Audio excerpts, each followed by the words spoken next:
So let's talk about back of thigh passive shearing. So first, why do we call it a passive shear? It's just that our body is absolutely relaxed. You really don't have to work very much to do this move.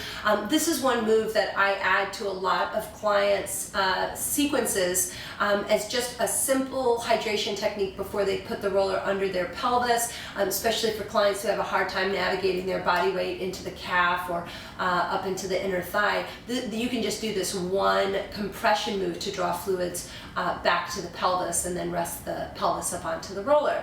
So let me show you what this one looks like. There's 3 areas at a minimum that you could work on. The first one is just nice and high up into the back of the thigh. So some ways that I like to show people is if you grab the ends of the roller and then drop your legs down, the roller will get as high up onto the back of the thighs without having to lift up your hips or get your butt off the ground to do the position. So then you just lie on your back and you want to keep your heels nice and low to the ground, and you just begin by educating them that what they're doing is opening and closing the legs like jumping jacks.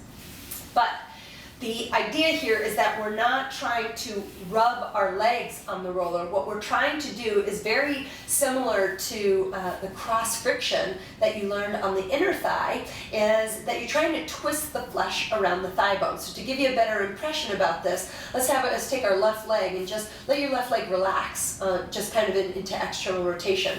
And on the right leg, what you want to think about is actually turning the toes outward as you go out, and then you kind of turn your thigh inward so that you grab the inner thigh flesh and create that nice twisting action around the leg. So if you can really think about what that feels like to create that motion, the better. And again, if you notice my foot stays nice and low to the ground, you're going to find a lot of people want to really flex their leg and they bring their leg up real high and they start pushing. And what you want to encourage people to do is to stay as relaxed as possible, as passive as possible, and just let the twisting action work the fluid into the sponge of connective tissue. And then you relax on that side and you repeat it onto the other leg. Now, if as you're doing this, you really feel like your body is moving above the roller, you really feel like your hips are moving around, or you feel anything in your low back, your best bet is to just put both hands behind your butt to create the twisting action. That way it'll just help to support your pelvic position. And it's just a nice, easy way for you to create the compression without twisting the pelvis. And for some of my clients, just putting one hand behind the pelvis is fine, but in general, if you guys just remember, just put both hands behind your back pockets, it'll keep your hips in a relatively stable place. And then you just wait here for a second, give the tissue a moment to adapt. And then you can move the roller down into the middle thighs, and it's the exact same thing. You can either go with both legs turning in and out in equal timing. Some of my clients actually like to do it where one leg sort of follows the other. They say, I can get more of that twisting action doing it this way.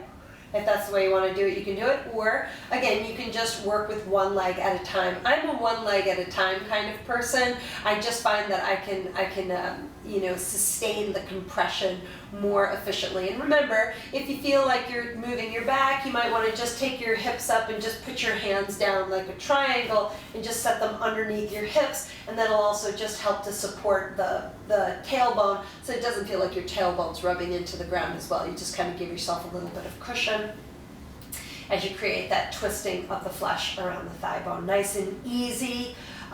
You could spend up to 30 or 60 seconds on one area because this is an area where we compress and pull on the tissue for long periods of time, which is not only a culprit to low back pain, but another great reason to do this is to reduce cellulite on the back of the legs and that deposition of fat in the microvacuoles of the fascia in your superficial layers of tissue.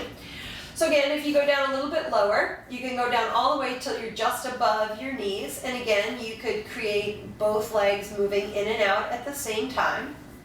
Or you can use one leg. Now, when you're down low, a good thing to think about is the turn out that you get when you create the shear. If you can really try to find the back side of the hamstring tendon almost traveling toward the iliotibial band, it's a nice, very passive way to introduce compression to the IT band without going too deep, too fast into that tissue. And I'll show you the outer thigh in another video. So again, just a nice twisting action. So we don't do gliding on the back of the leg, and the reason is because we would have to sit up and lean forward to do that, which would cause tension on the back of the leg, and it actually renders the compression relatively useless. But in certain areas like the SI joint, the back of thigh, and even the base of skull, you can just go into this gentle passive shearing and create that fluid flow exchange without going too deep, too fast. You don't need to press your legs into the roller. You don't need to make it a big, strong event, push your arms in and get your body all involved. Just try to stay as relaxed as you can so that it really just feels good to do it. It doesn't feel like a lot of work. And again, that's why we call it passive shearing. So remember, why we do back of thigh passive shearing is to help restore the fluid flow back to the pelvis and to reduce things like knee and hip compression, juices back up the tissue.